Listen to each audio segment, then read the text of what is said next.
Latch the windows, lock the doors, and put the kids to bed. It's time for another episode of Tales from the Garage. Okay, here I go.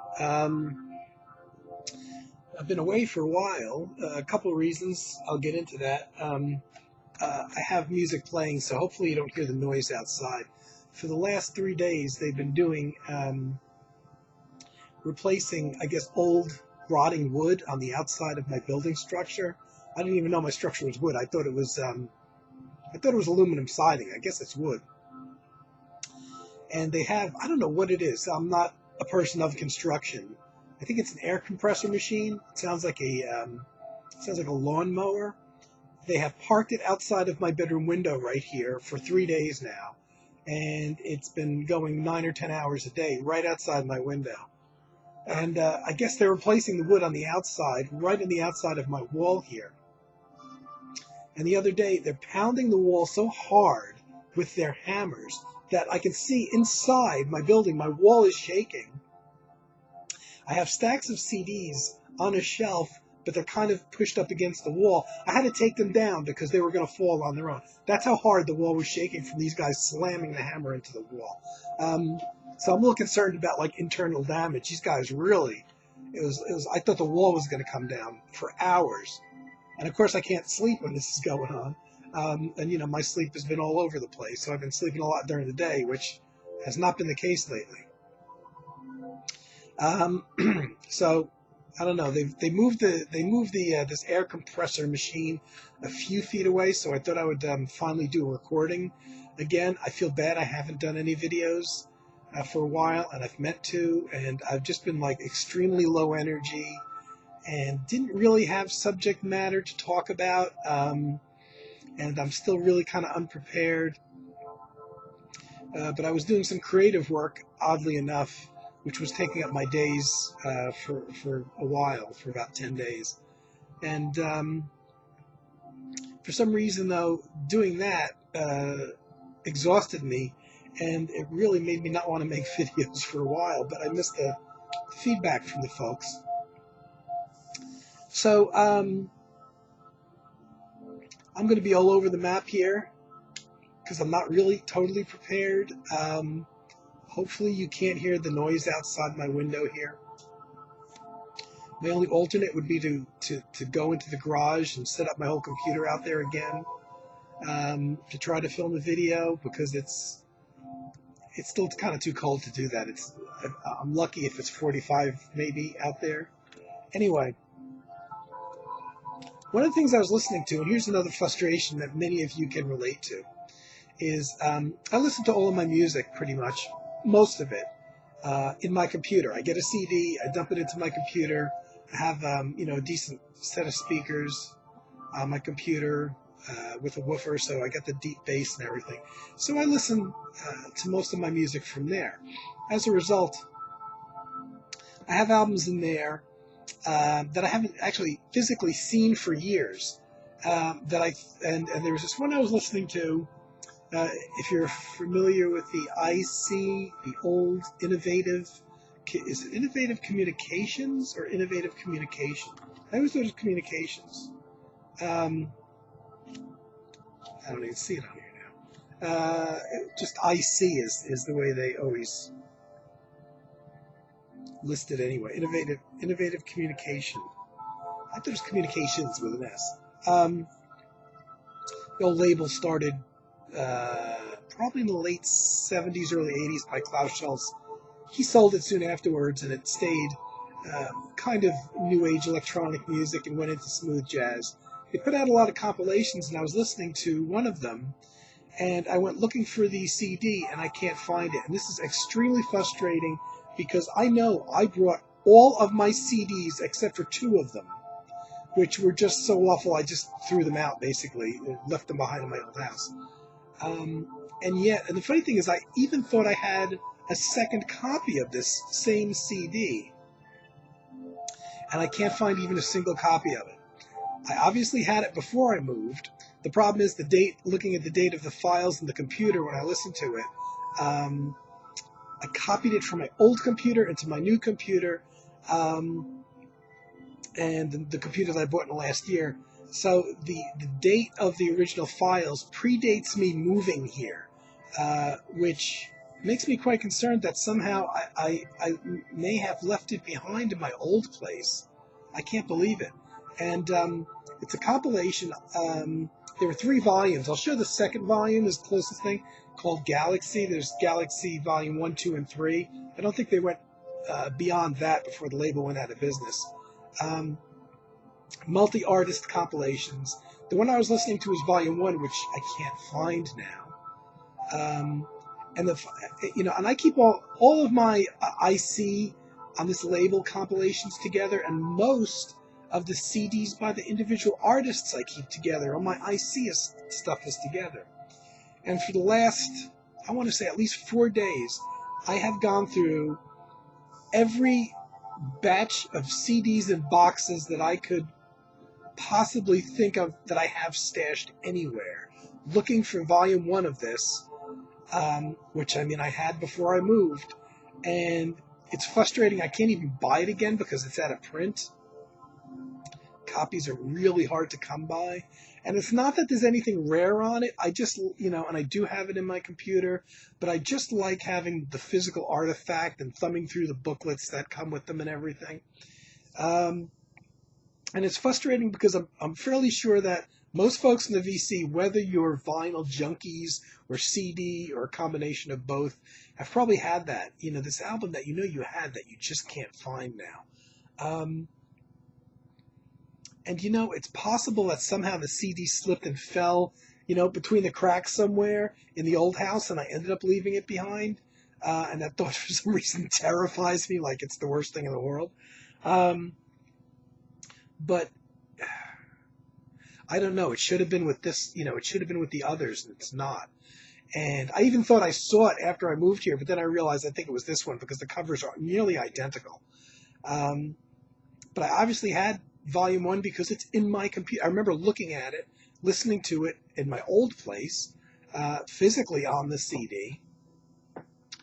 And, in recent years, I've only listened to it in my computer, and now that I went to go look for the CD, I can't find it. And it's just like, if I left it behind, I would like to know, because I just keep on looking for it in the same places over and over again, because I just don't have that, I have a lot of boxes with CDs in them, but I've gone through nearly all of them. And the only one I really haven't looked in is the stuff, is the stuff where I threw my rock CDs and the stuff that I really don't listen to. And even with that, I have been in there in recent months, and if I saw the Galaxy thing, I would know it didn't fit in there, and I would have pulled it out and at least put it somewhere else. And it's just really, it's like, probably after I make this video, I'm going to go look for it again in all the same places that I looked for before, because there's only a limited number of places. So, I'm 8 minutes into this. I haven't talked anything about music, really. So anyway, I was listening to Galaxy Volume 1, which this is not. And it's all artists that I'm familiar with, and it was just one of those things where I guess I was more in the mood to listen to a multi-artist compilation, which I don't do a whole lot. Usually I'm in the mood to listen to one very specific artist.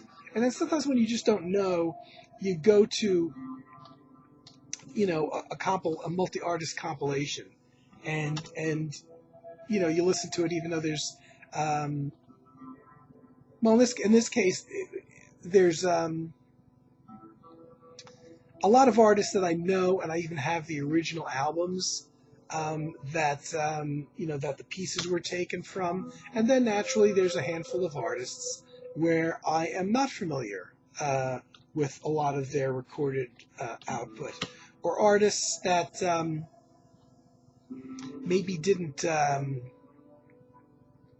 do a lot of things in the area that I like. I remember one of these compilations, not Volume 1, it might be Volume 3, actually has a song by David Foster on it. And David Foster, the guy that writes all the the pop music songs with the vocalists and the Whitney Houston type things.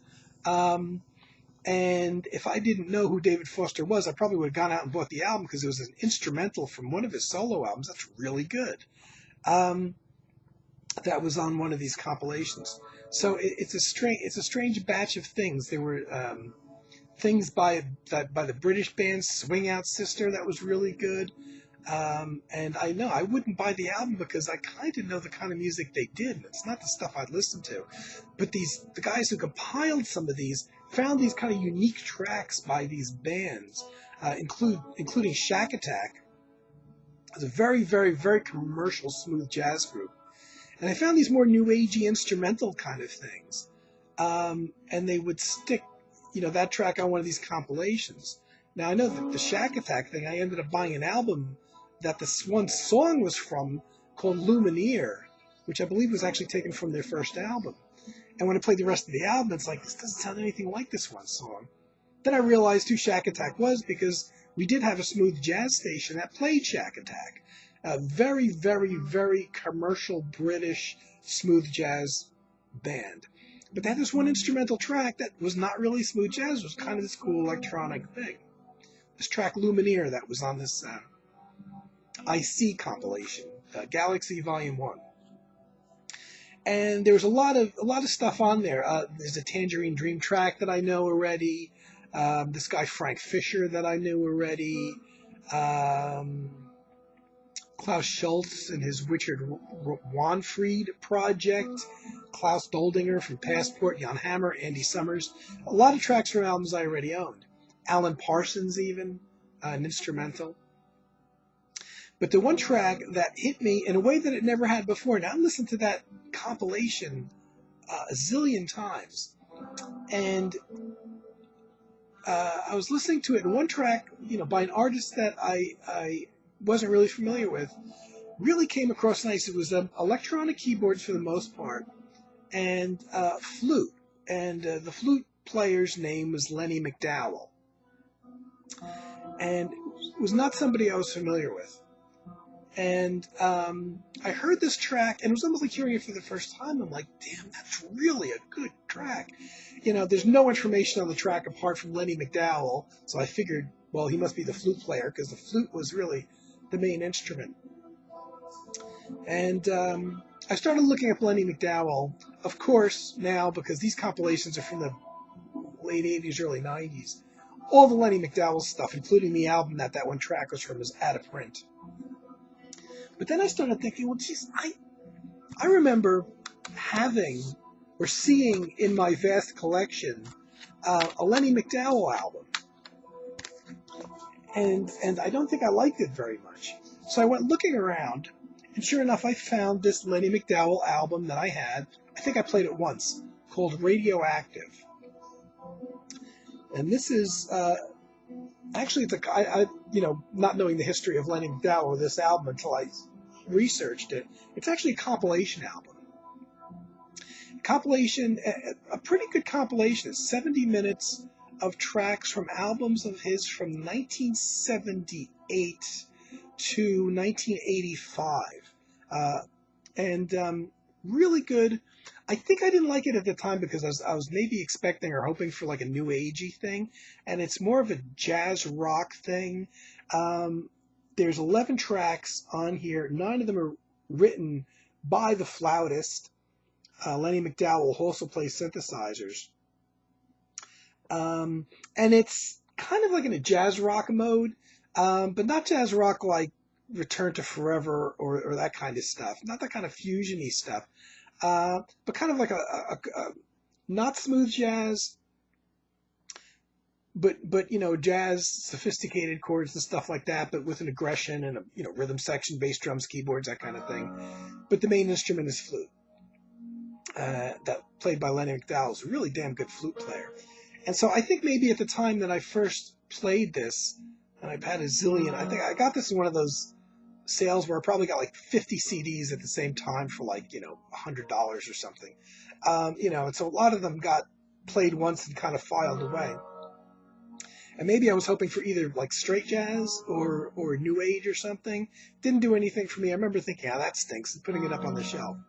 There's still 2 tracks on here which I think stink. But they're like 3.5 minutes long, and there's over 60 minutes left of really good stuff. Oddly enough, the 2 tracks I don't like are both cover versions of pop songs. So Lenny MacDowell seemed to want to put his foot in a lot of camps. So he would record well-known pop songs. I don't know how many people would maybe know Ain't No Sunshine When She's Gone by Bill Withers, because that's an old song from the 70s. But it was a very big, in America, pop song, an AM radio hit. And he does a version of that here. Not bad, but, and he does a Herbie Mann track called Memphis Underground, which is really commercial. And the funny thing is both of those tracks come from his 1985 album. And the funny thing is they both kind of, even for 1985, sound really outdated. They sound like something more like from the 60s. The way the songs was arranged, it's almost like slight pop, easy listening stuff that you might hear in the early 70s kind of thing. Definitely outdated by 1985. So Lenny MacDowell's got his foot in like a lot of different camps, apparently. Very, very, very talented flute player, though. And composer, because the worst 2 tracks on here are the ones he didn't write. The other ones that he wrote are more expansive, not really commercial, even though they are in the jazz rock mode. And looking at the original albums, you can't even, a lot of the original albums you can't get, or that these tracks were taken from, or only came out on vinyl, were not reissued on CD. And it seemed like a lot of the records that MacDowell made in the 70s and early 80s, instead of just releasing them as they were on CD, he put out this whole series of compilations. But the problem with compilations is a lot of them keep on repeating the same tracks, and then other tracks from these albums don't ever appear on CD. And it seems like even those compilations have gone out of print. So, I kind of joined the Lenny MacDowell train too late, because I really like most of the stuff on this album. He's a hell of a flute player, and I think you have to, with him, you never know what you're going to get, so you have to kind of hopefully be able to listen to some examples of some of his tracks. Now, I haven't heard it yet, but he's, apparently trying to get a foothold in a more commercial world. He's done, like, versions of Jethro Tull songs, and believe it or not, and this is the most far-flung, and I haven't heard it yet, and I don't even know if I want to. He apparently did, and this would be a flute version of Whole Lotta Love by Led Zeppelin, which I just can't imagine. Now, I don't know if he had used guest vocalists on there or not. I haven't heard any of his music that does have a standard kind of vocalist on it. But I don't know, would people really want to hear Jethro Tull done by a jazz flute player, or Whole Lotta Love by Led Zeppelin done by a flute player? I don't know. Was it the record company's ideas? He does collaborative albums a lot, it seems, with keyboard players, and those, from what I've sampled, seem to be fairly safe.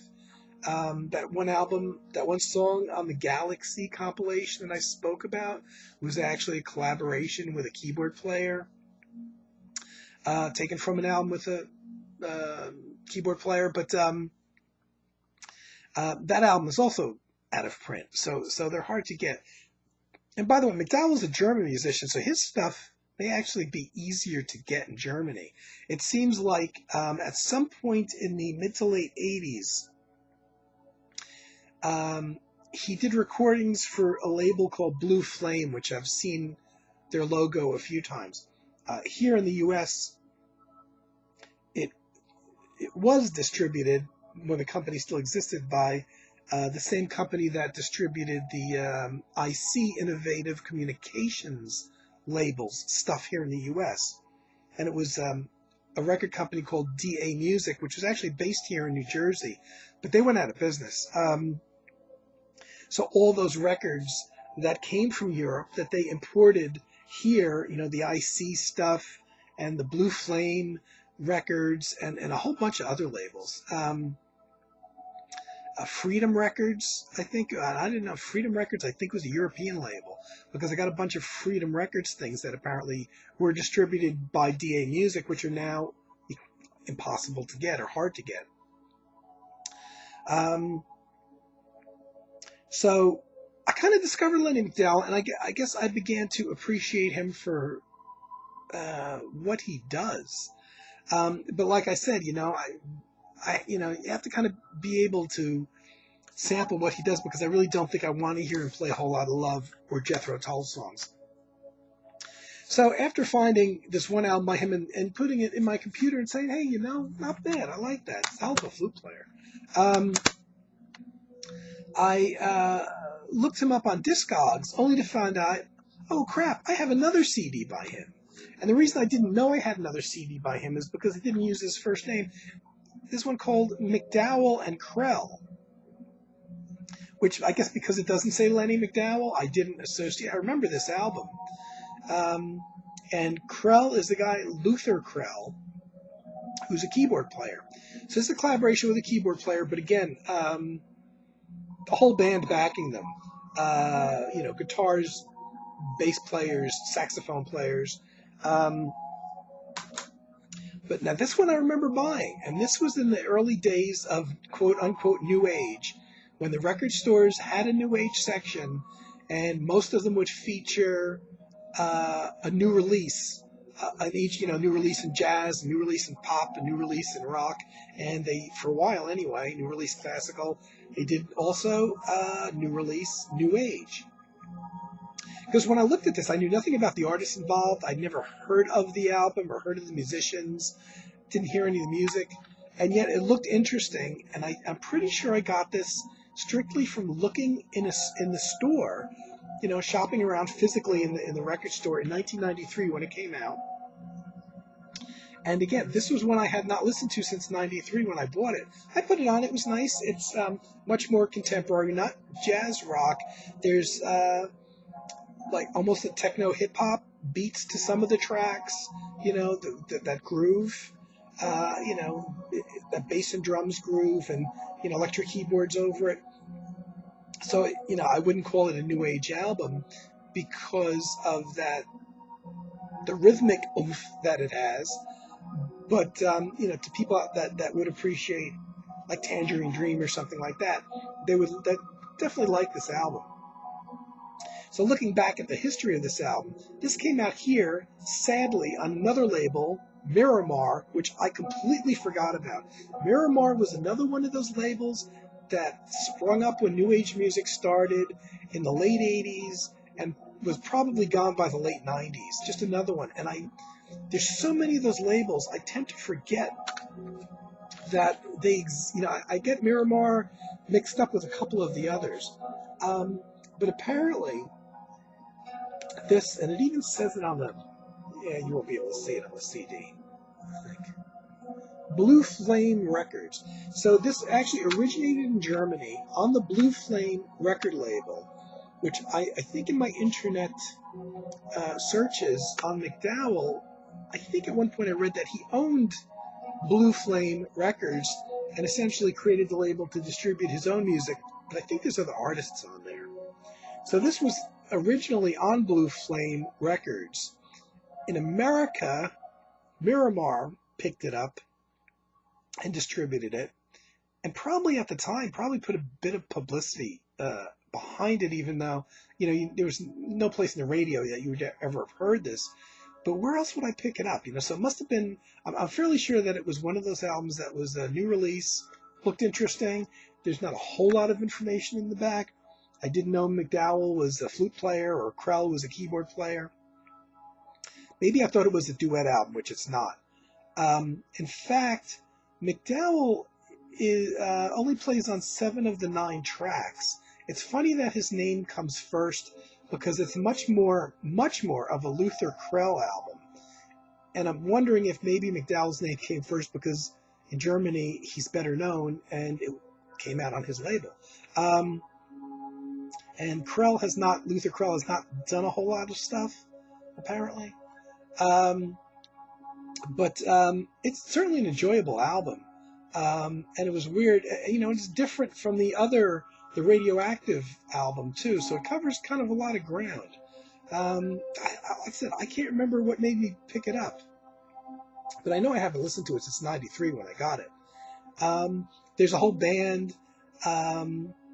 It's like I said, it's kind of strange that MacDowell's name comes first. He doesn't play on 2 of the 9 tracks. He only co-composes 2 tracks on the whole album, which have 3 other writers on those 2 tracks as well, so it's almost like a group thing. Doesn't write any of the other tracks at all. There's 7 tracks that he had nothing to do with the composing of, and Luther Krell has more solo writing credits on it, so it's more his album. And the bassist or the guitarist, Tony Clark, I think his guitar, even plays shakuhachi on the album. So at first, when I thought I was hearing MacDowell play one of his flutes, it was actually Tony Clark playing shakuhachi. Tony Clark, who, like I said, is the guitarist, plays a couple different instruments on the album, even has a writing credit, completely composing one of the tracks. So it's more of a band album, I think, and a Luther Krell album. But where MacDowell plays on the 7 to 9 tracks, his flute is really lovely. He just didn't really compose much of the music. So, I went through this whole thing of reading about Lenny MacDowell, and, after appreciating Radioactive, and then finding that I had this other album from '93, I was reading up on him when I saw something that he's got quite a few albums that I actually put in my wish list, but literally all of them are out of print. On Amazon, and I wonder if any of the folks out here probably have not bought these yet. Amazon has a feature that they're doing for these kind of obscure out-of-print albums.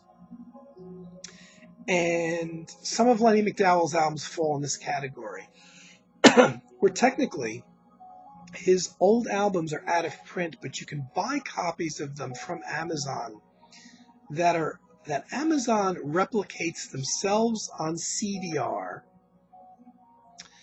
and most of them they charge $15.99 for, which is a little high because you're not getting the original product. You're not getting a factory pressed CDR. That's a factory pressed CD. Instead, you're getting a CDR, which is the kind of stuff you make at home. And I've only read negative reviews about this, their products where they do this.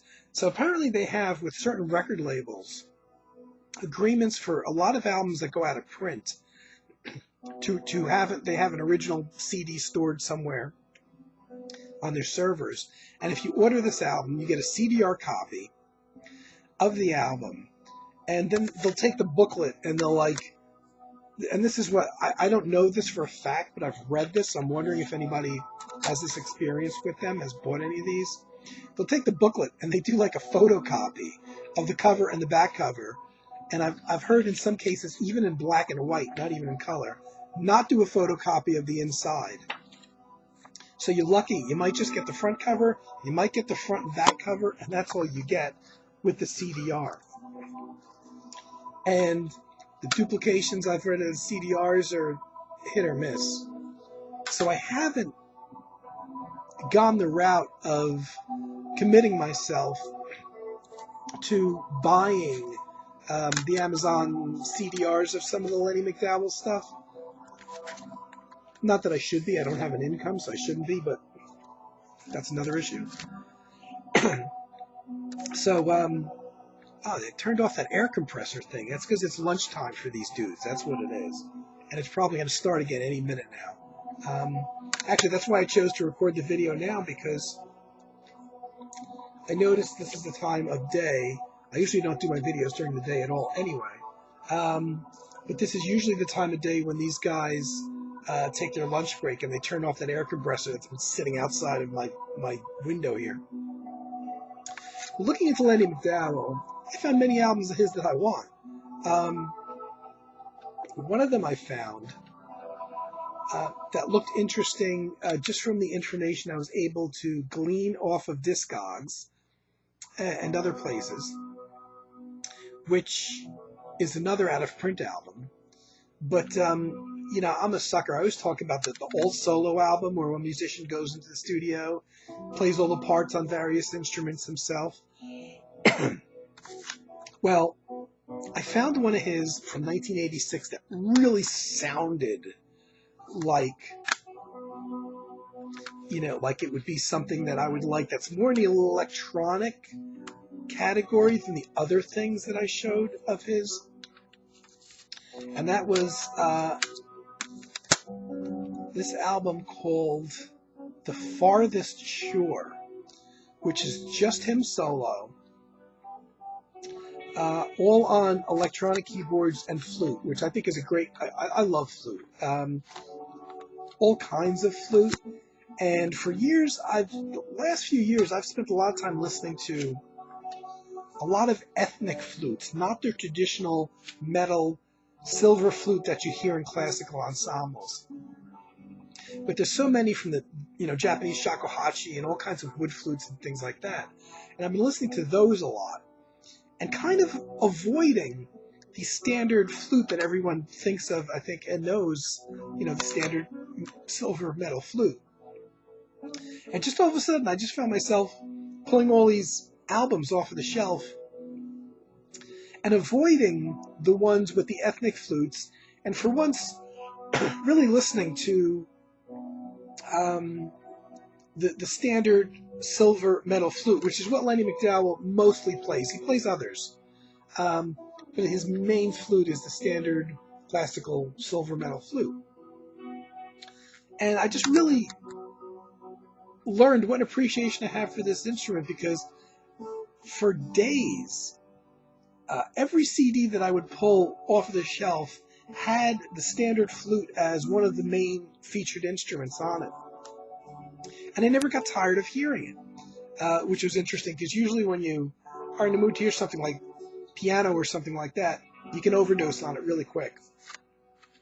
I didn't get tired of listening to it. So I listened to a whole bunch of different artists, and I was going to show a whole bunch of flute albums that I listened to, but because of the length, I'm not going to. I'm just going to talk about Lenny MacDowell now. I found this album, and of course it was out of print.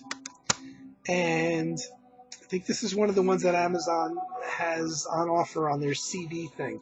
But, having read the reviews, it's like, I don't want a CDR copy of a real album.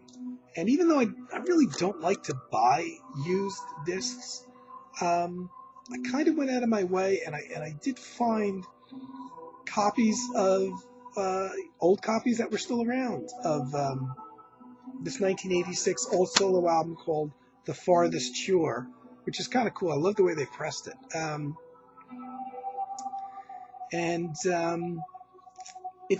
This is what I think I was hoping that the first time that I put on that very first album, that Lenny MacDowell Radioactive album, I think this is what I was hoping it would be. It's all, you have to be into electronic music. It's all synthesizers and flute, all originals, no guests. Came out on LP originally, and is still out there on vinyl and CD. The vinyl has 6 tracks. The CD has 7 tracks, with the 7th track being a unique to CD track. And the 7th track is the only really long track on here, almost 21 minutes long. It's like a 21-minute bonus track that you don't get with the LP. And that's the only track that has any kind of drum sound in it at all. That bonus track, I noticed, was recorded at a different studio than the other 6 tracks. The other 6 tracks have no percussion sounds whatsoever. It's all electronics and flute. And that 7th track, which interestingly enough was recorded elsewhere at a different studio,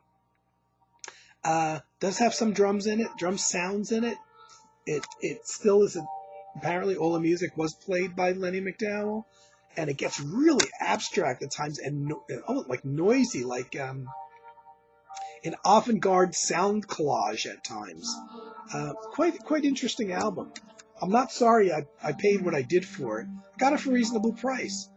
And I'm glad to have an original. Like I said, I'm curious if anybody out there has bought any of those Amazon CDRs. Probably not, because Most of the people in the VC are vinyl nuts anyway. But I'm glad I bought this original, as it came out, a factory pressed CD. And if you like electronics and you like flute and you don't need percussion bumping away on a record, and you can find copies of this fairly reasonably. And I don't know that Lenny MacDowell made other albums like this. Looking at his discography, I'm not seeing things that look like this, so I'm glad that I was able to come across this. And he's not a well-known artist. I don't even think many of the VCers would know him. Maybe the folks in Germany, I'm not sure. You never know, because somebody could have a single hit single on a radio could make an entire career in some countries. So I just wonder if the couple folks that may watch me from Germany may be familiar. So anyway, I was going to do a whole thing on flutes and stuff like that, but I've gone on for too long. Maybe in the next few days I can do another video talking about what I've been up to, because I recorded some new music, which is a big deal for me because I just released my last album 7 months ago, back in July.